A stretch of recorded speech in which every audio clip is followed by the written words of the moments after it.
10x your service design offering with Smaply. Take 20% off any order with This Is HCD 20 off. Let's superpower you and your design team's potential. Sign up at smaply.app. Enjoy the episode from your friends at Smaply, helping support This Is HCD podcast.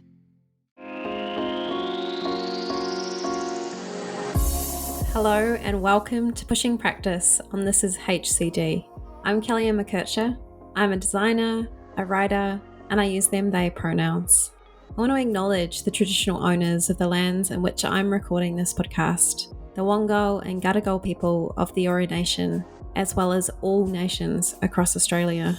This series aims to stretch our view of human-centered design through talking with practitioners who are working beyond the double diamond, who are pushing practice. Today I'm joined by Leidy Klotz, an engineer, behavioural scientist, and author of the book Subtract, the Untapped Science of Less. We talk about subtraction as a critical capability for designers and design leaders. We talk about the science behind why we overlook subtractive change or doing less, about the importance of working in the open, and of, in Cassie Robinson's words, stewarding loss. Let's get into it. Welcome, Leidy, to the podcast. Please tell us your pronouns and the land you're located on. He, him, and I am located in Central Virginia in the United States, and it's Monacan and Manahawkin land. And I wonder if you could tell folks about yourself, maybe what you do and the questions that are interesting to you right now. Awesome. Yeah, I'm by title, a professor at the University of Virginia here, and I teach engineering and architecture. I'm mainly interested in how we think about design. So all my research most of my research would be classified as behavioral science, in particular, how we think about changing things from how they are to how we want them to be, which is something that's pretty fundamental, but also cuts across all the forms of design. And then, the book that I most recently wrote and the paper that most recently came out is looking at how people systematically overlook subtraction as a design option. So when we try to change something from how it is to how we want it to be, we often jump right to, okay, what can I add to make this better? Which is fine, but oftentimes we will add that thing and move on and not even consider whether subtracting may have served us as well or served us better. So that's an example, and I'm interested in all these things that are kind of fundamental to how we think about designing. And I wonder if you could tell us about how you first arrived at this observation that we overlook less. Yeah, I've always been interested in this. I mean, I'm a designer who cares about sustainability, and when you look around at the solutions, you realize that you can't just add our way out of this problem that has arisen from our adding largely. I would say that a real epiphany or kind of crystallizing experience for me was playing Legos with my son, he was 2 at the time. He's 7 now, which is great because he can brag about like being the genesis of this epiphany. But so we're playing Legos when he was 2, and we're building this bridge. And the problem we had was that the bridge wasn't level. And I turned around behind me to add a block to the shorter tower. And by the time I had turned back around, he had subtracted a block from the longer tower. And what that did was help me kind of take this focus on less, or these minimalist designs, and help me focus in on this act of taking away as what I was interested in. And why is it that, or is it, in fact, at the time it was still a question, is it that we all think the way that I did in that moment, which is, here's this thing I want to make better, what can I add to it? And if my son wasn't there randomly stumbling on the subtractive option, I would have just added and moved on and never been any wiser for it. And I wonder if we could talk a bit more about this idea of subtractive change and what that means in, say, service or product or even architecture. Yeah, the problem with the Lego example is it's so vivid and it's physical, but what we are interested in with our research and what we've found this in and what you can think about it in is not just physical things, but also situations or social situations and ideas, really, right? And we tend to operate the same way across all of those realms. Whether it's a Lego bridge or whether it's one of the things we used in our experiments was a ridiculous travel itinerary in Washington, D.C. I mean, it was physically impossible to do all these things. And it was a drag and drop interface. And we told people, okay, here's your your day in Washington, D.C. How would you make it better? And people still added to it. Predominantly. Very few people took something away. And so that's an example of the same behavior in a social situation. And that's a trivial trip to Washington, D.C., but we can all, I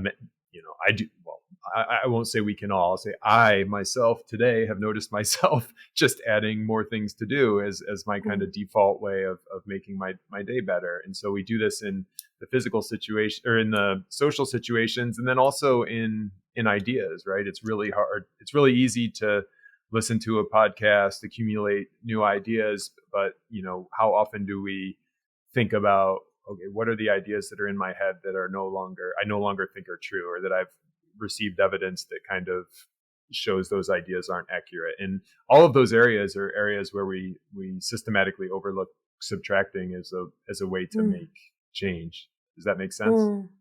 It does. And it was reminding me of a recent service that I've been redesigning, and it would have been my natural impulse to come in and say, well, what can I add to make the experience better, and what can I add to make the operations better? And I think I'd listened to your podcast on Future Fossil, it might have been. Nice. And it sort of just really stuck in my head, and I went into the service redesign and rather asked the question of what is it we could take away, in particular from frontline staff who are already really overwhelmed, really busy. The volume is enormous.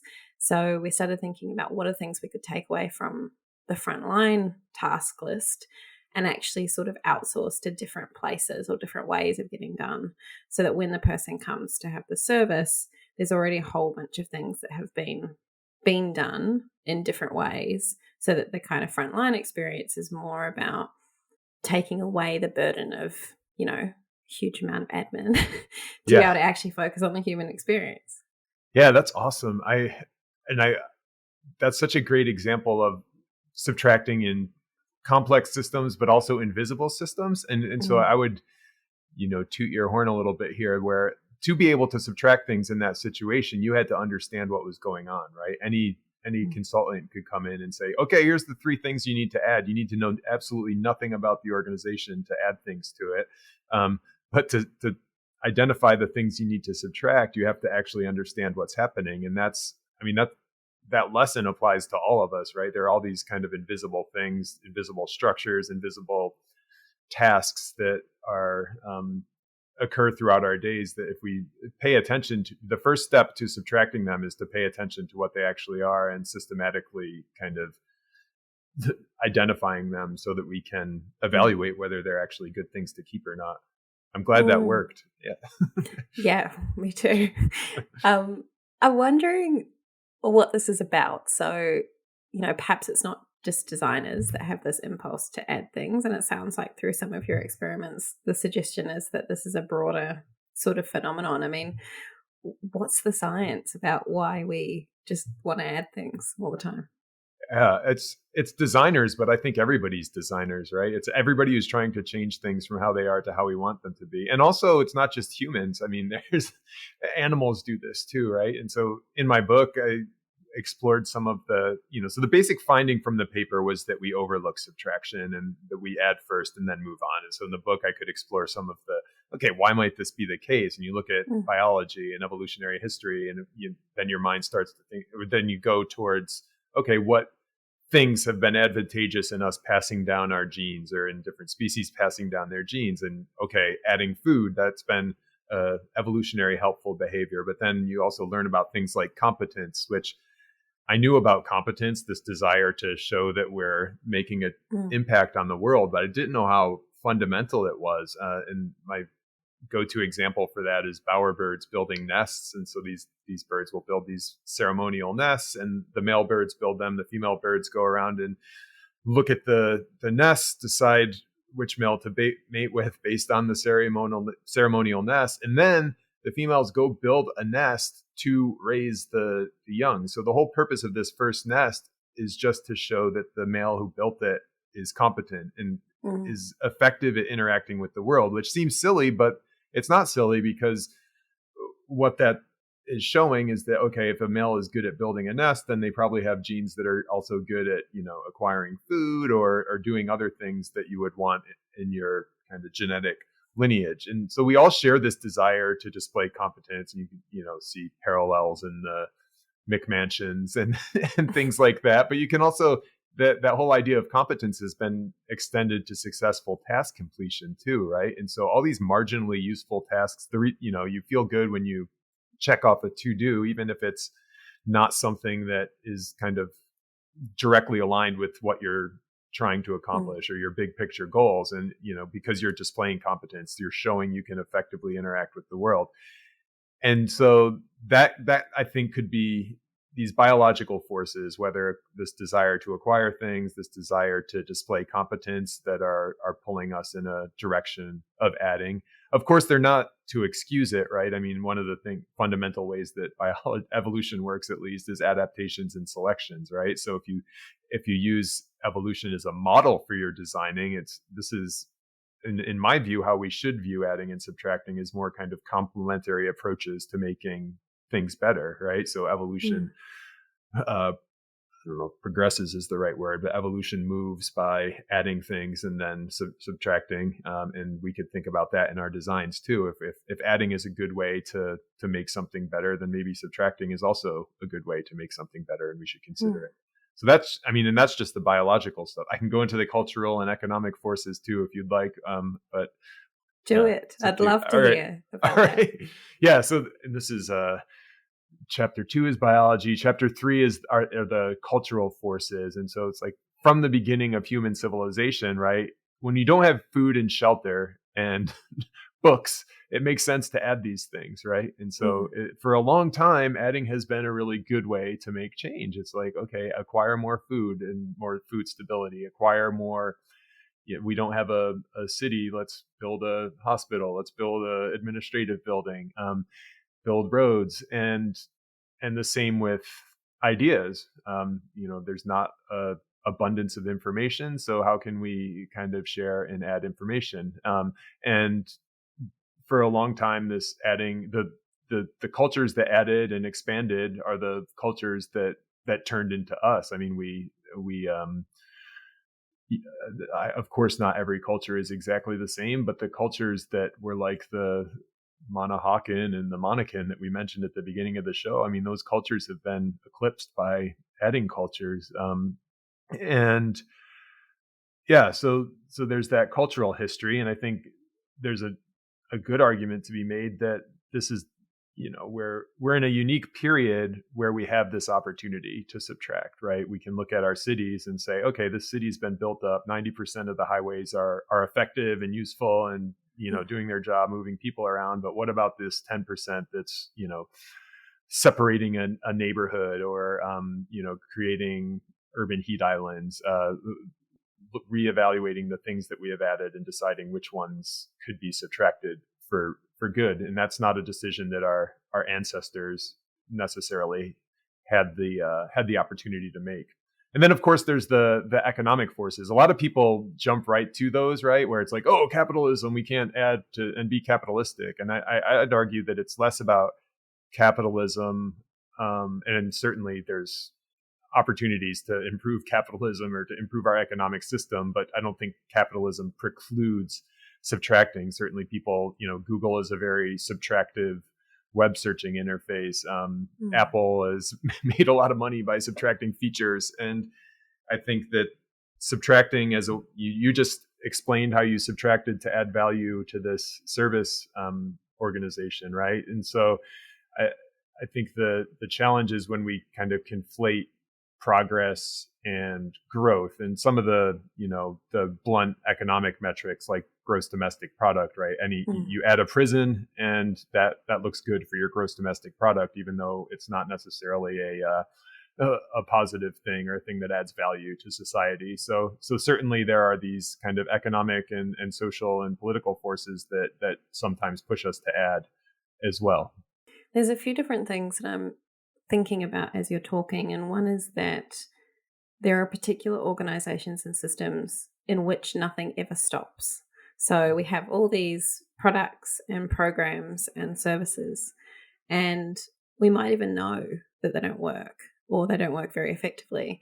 But the actual process by which we end things, and I know people like Cassie Robinson have done some work on this idea of stewarding loss. And I think endings in general, there's not much attention paid to. So we just sort of don't do them. And I wonder what your insights are around this business of like stopping things and ending things. That's awesome. I love that suggestion. I wrote down stewarding loss so I can look it up. But the thing I love about it is that subtracting is just really hard, right? And what our research shows is that it doesn't come to mind. And then when it does come to mind, it's hard to pull off, right? Because you can imagine all of these reasons why you wouldn't subtract a program. You're basically saying, why are you going to do that to the people who started the program? Or maybe you're the one who started the program and it looks bad. And but if you can build in this, like, okay, after 5 years, this program's going away, then it's like, this is a thing that is naturally going to happen. It becomes the default, which, as we've seen, adding is the default. And if you can force people, or kind of force this decision or force this point where something will be subtracted, that would be a really good way to kind of keep this unfettered growth in check. I love that idea. I wonder to what extent as well, I think we all know about like the kind of sunk cost fallacy or bias, or however we want to talk about that. And there is certainly something, and perhaps it does have that sort of evolutionary origin around wanting to hold on to things that have been made, that have had effort and time and energy. And I guess the winding things up is one way, but certainly the going further upstream around maybe more subtractive change in terms of service or product or operation in the first place.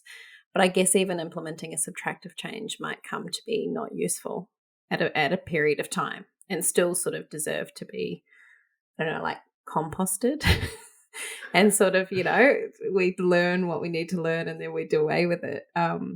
The other thing that I was just, go on. I get it. I just had the epiphany of what you were saying. So yeah, that makes a ton of sense. Yeah, subtracting is not always the right solution. And yeah, you wouldn't want to permanently instill a subtractive change any more than you would want to permanently have an additive change. I mean, one example, and I also think that gives us a little more courage to try them, right? So if something as simple as, I'm going to shift my meetings with my graduate students, which is like my favorite part of the week. And I'm going to, instead of having a weekly meeting with each one, I'm going to have a bi-weekly meeting with each one.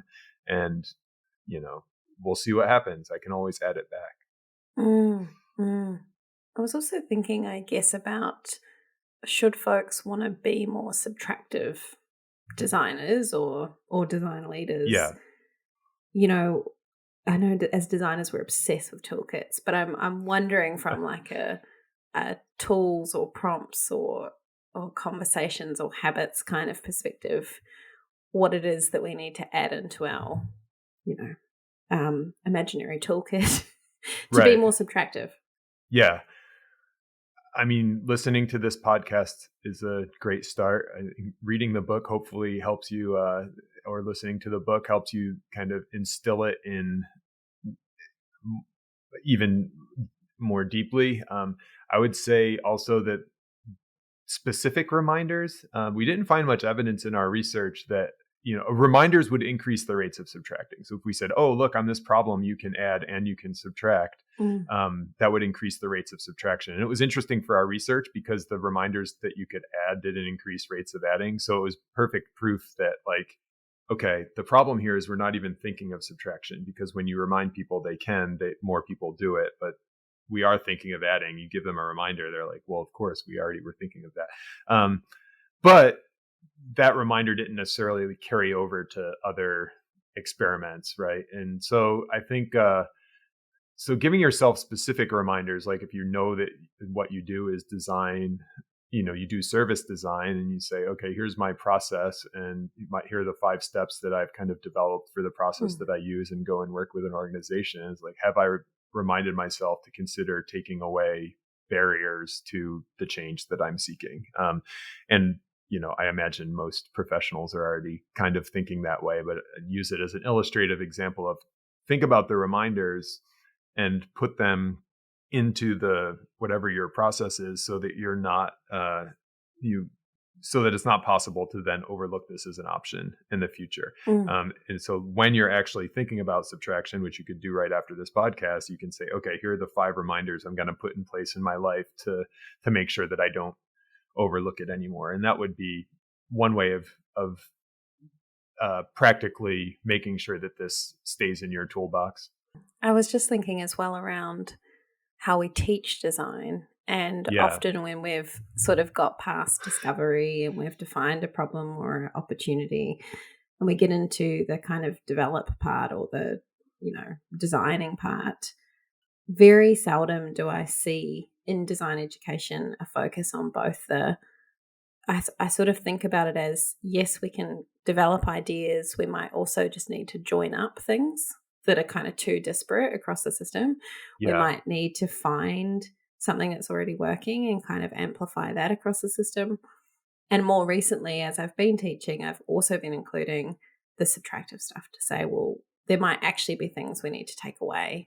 And that might be outcome creating equal to or more so than adding things or joining things up. And I'm curious about other design educators, what they're including in particularly that part, and whether we can sort of have more of a focus on subtraction, not where it harms, because I think the pointy end of this that, gives me a slight nervousness is when you already don't have enough, subtracting isn't that desirable. So it's kind of maybe, that's out of scope for our conversation. Yeah. But I'm glad you brought it up. Is the whole point here is subtractions that make things better, not subtractions that, kind of streamline things for some dictator or somebody who's trying to just bring the most profit out of a situation. It's not, how can we subtract to make things better? Yeah. And I love the education question. I teach engineers and architects. I'll give a writing example of how I try to do it. And so I'll assign the 10-page paper is due like halfway through the semester, right? And then a 5-page paper kind of 2 weeks before the end. And then the last thing is a 2-page paper. And, I don't know if that's the perfect way to do it, but it does. One thing that happens, right, in education is the same thing as everywhere else, where we kind of cram into this very end deadline, and it doesn't respect the fact that subtracting actually takes more work, right? Because to subtract something, you have to have added in the first place. To make a good 2-page paper, you have to have written the 5 pages, right? And so by spreading it out in that way, I think we can kind of allocate the subtracting the time that it needs, and also show that for our students. The other way that I think that works is that students aren't any different than me if I'm doing a consulting design where if I give just the 2-page version, I'm worried that they're going to think that I was lazy or that I didn't do a good job or I didn't even think about the 10-page version. And so if you can give students this opportunity to, okay, show me all your work, great, there's the 10 pages, now show me the 5 good pages, now show me the 2 best pages. I think that kind of gets us past that competence barrier of, that subtracting doesn't display competence. And in this case, it does display competence because you've kind of flipped around what the metrics are. It's like now the best one is the thing that explains the most in this 2 pages or does the best job within this 2 pages. So yeah, I love the education examples. So as you were talking, I was just thinking, and I might be wrong and totally on the wrong track, but is subtracting similar to curating or editing? So I guess when I think about the sort of practices that curators use and the practices that perhaps editors use, is this something that those types of professions are just better at and we can learn from? They claim to be.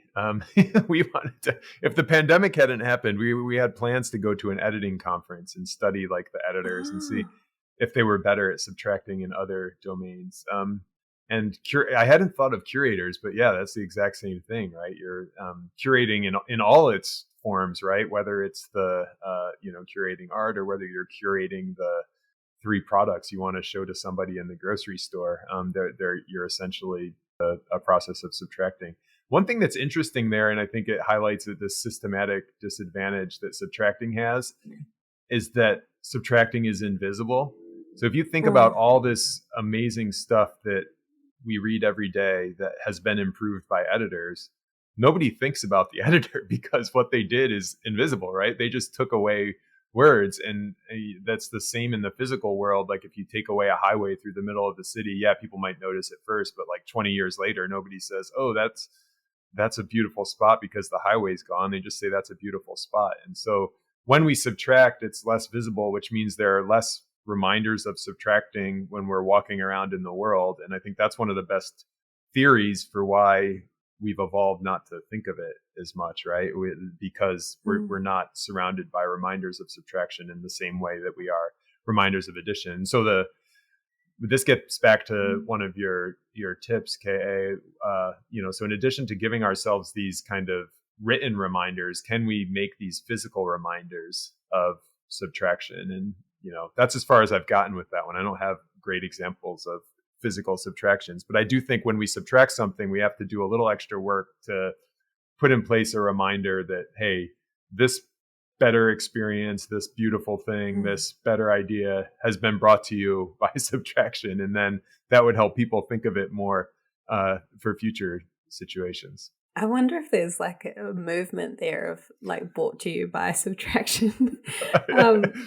I was just thinking about your your story before about the teaching example. And one of the things that I've been doing for quite a few years and maybe hadn't realized what this was about is always providing to people at the end of a design project, or say the end of a discovery phase, a very long descriptive kind of, these are all the things that we heard, this is all the detail about the method, and then a very short version. And I often send those things at the same time and sort of say, look, here's the short version, here's the really long thing if you really want to understand all the ins and outs, all the different types of data that was collected. And maybe there's actually something kind of intuitive in there around, because what I notice is people often want to know that the long thing is there. They don't read it, but it somehow sort of gives them perhaps some comfort about, that things have been adequately pared back. And if you really wanted to trace the origin story of that, you could, like the clues are there. Yeah. That's an amazing thing you do as a teacher. The value in that is because it's such hard work to distill something down. And so you're spitting back to them everything they presented plus your distillation. That's your students are very fortunate. I think that there's some practical tips out of that too, right? Where, say you do this. I'll think of an example from my world. So when I'm presenting to engineers, the convention in engineering is a PowerPoint slide with all the stuff on it to show that you know what you're doing. And of course, we know that's not the best way to present information scientifically. Nobody can possibly process all that stuff. And so one way to kind of thread that needle and not look like you're bucking all the conventions, but also actually share information in a way that's useful is to give the streamlined presentation that just maybe has like one assertion on each slide and a little bit of evidence, but then also give the handout that has all the stuff. And again, nobody's, maybe somebody goes through all the detail, but it's mainly there as evidence that you've done the work to do all the additive stuff. That's helped. That suggestion has helped students. I do feel like they're more likely to strip down and really think about, okay, what is the essence of what I'm doing? If they also have this cushion of being able to provide the 10 pages, which shows that they actually did work. I wonder too, something that's become increasingly popular, particularly in public sector innovation and design, is this focus on working in the open and kind of working in ways that are more transparent and not just squirreling away in the office with your Post-it notes. And then, because I think that's where a disconnect can happen, is it's a pretty big leap to get from a messy wall of Post-it notes into like a set of 3 insights for an entire organizational system to act on and make decisions based on. And I wonder if there's something for designers in particular around being better at showing their thinking so that when the conclusion that's reached is a subtractive one, it's not this great shock to everyone, but rather there's a series of like breadcrumbs that have led up to that. I think you've solved my problem that I couldn't, this noticeability problem for subtraction. And when you talk about it in terms of showing the process, right? Because if we did a better job of that, then people would see the three options that you considered before you came down to the one option. And then there's the evidence of the subtracting. It's the same as if if everybody saw the tracked changes version of your article, or they could choose to click on it if they wanted to, then they would see the benefits of editing. So I really like that one. I mean, obviously that the reason for doing that is that it has just transparency benefits that are positive in general, but I think it would also show the subtraction and make it less likely to overlook it in future options.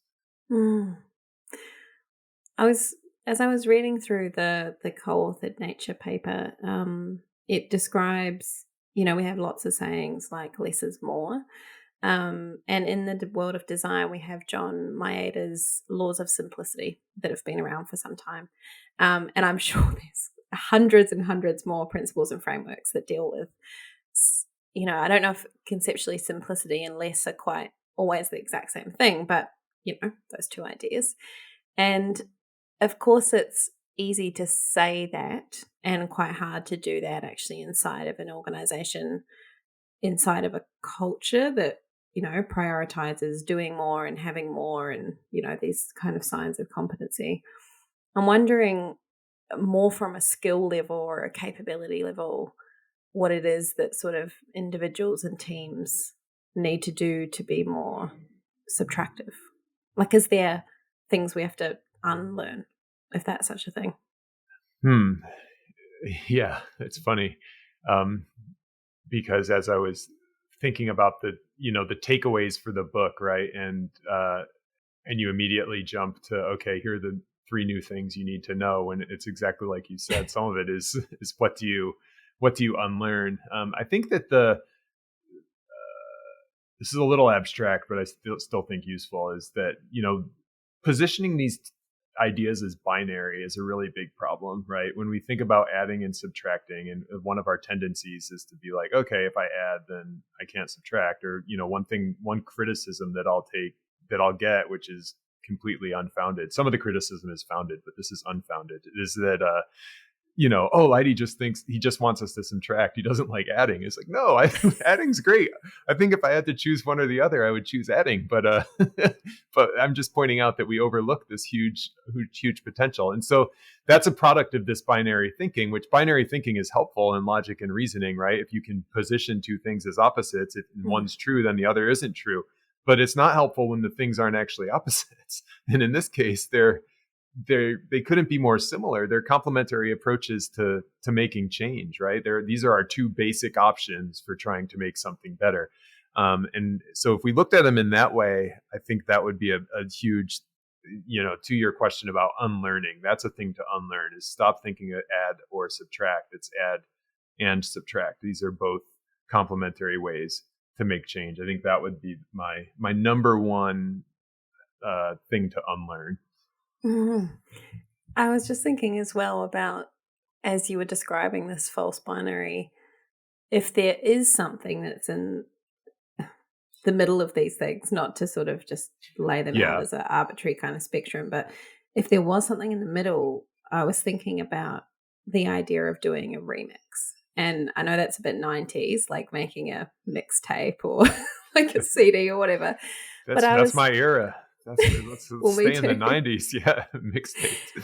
And I was thinking about, I also don't think we remix things quite enough. So sometimes it is that, like, if I think about a service as a collection of parts, whether it's people, processes, resources, like physical materials, sometimes it is the remixing of things that also can produce a good outcome. And we might subtract some things, we might need to add something, but I wonder just about the remix as a unexplored thing. Yeah, well. maybe that's the next book. That should be your book.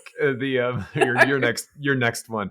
But no, that's exactly right. I mean, adding and subtracting are not the only options. And remix is a catchier. I would think of it as like kind of rearranging, but remix is way catchier. So there is that massive remix option, which is just like look at how things are organized. And I agree with that. I mean, I don't think we pay very little attention, it seems to me, to the relationships between things, right? We're very focused on, okay, here's the 10 things that are in this organization, and if we keep the same 10 things, it'll behave exactly the same way. But that's not true at all, right? If you rearrange those same exact 10 things, you can get completely different outcomes.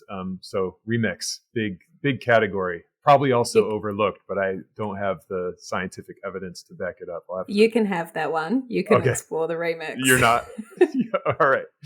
And we can have another conversation in like a year or 2 years about remixing. About the remix. That would be it would be 4 years probably between the research for the research. But book it. Yeah, I'm being a bit optimistic, it would seem.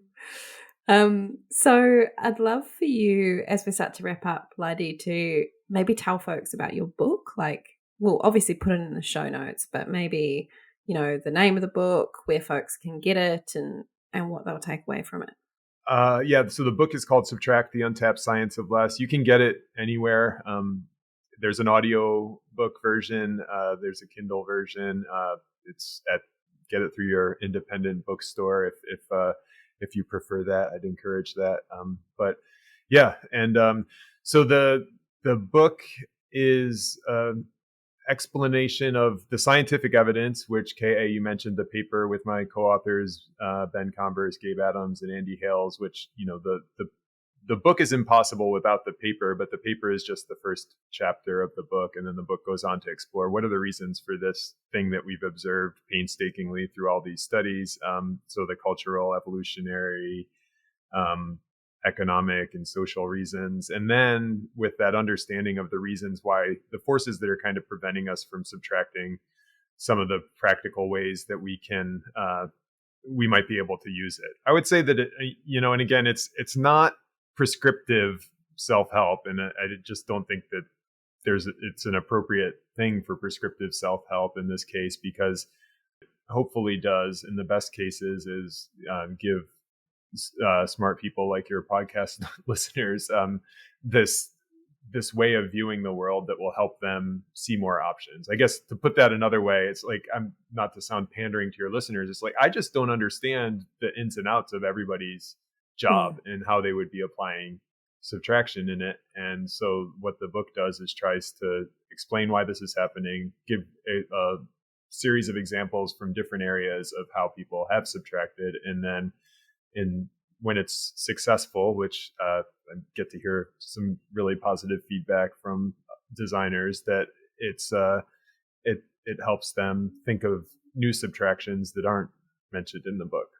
And I have a feeling that when we share this episode, we might ask people, what have they, or what will they subtract, and what outcomes does that have? And hopefully that then gives you a whole bunch more material, as well as helps us work in the open with each other around what are these options. That's been absolutely my favorite part of writing the book, and completely unexpected. I thought, just write the book and throw it out there and people see what happens. But hearing how people use this, or even if it's, they had this epiphany before reading the book, those subtractions are just priceless. And so I would love to see those, KA. Thanks for doing that. Well, it's been an absolute pleasure to have you on the show today. We'll put a range of links in the show notes to Leidy's work, as well as some of the examples we talked through today, like the stewarding loss stuff and John Maeda's Laws of Simplicity, if folks haven't seen those. So an enormous thank you. Of course. Thank you. Thanks for listening to Pushing Practice on This Is HCD. If you want to learn more about the other shows on the This Is HCD network, feel free to visit thisishcd.com.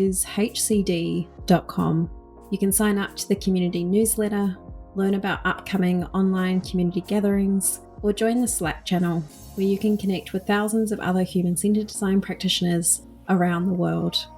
Thank you for listening, and see you next time.